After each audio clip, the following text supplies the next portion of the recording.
Now, ano ba ibig sabihin ng patient? Yung patient, prolonged restraint of emotion. Yung gusto mo ng... Pinipigilan mo, sabi niya, not quick to assert it's right. Karapatan ko to, pero hindi niya i-assert yun. Pipigilan niya yung sarili niya. Within the context. In fact, sa Greek word dyan, ang literal translation is long suffering. Okay ba yun? Sobrang tiis. Matinding pagtitiis. Yun makikita niyo yung mga nanay sa ganyan. Ang mga nanay sobrang magtiis, grabe. Nakakatuwa sila. Hindi lahat ng nanay, pero yung matitinong nanay, yung totoong nanay. Kung magtiis sila sa anak, grabe.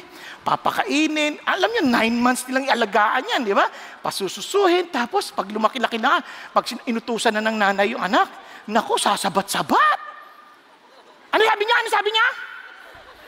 Pero yung nanay, ano pa rin, magtitimpi yan, pakakainin pa rin. Di ba? Papakainin pa rin.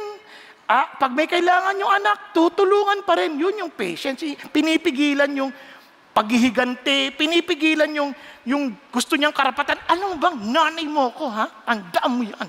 Ako nagluwal sa iyo. Pero hindi pipigilan niya yun. Anak, kain ka na. Pinaghanda na kita ng hapunan.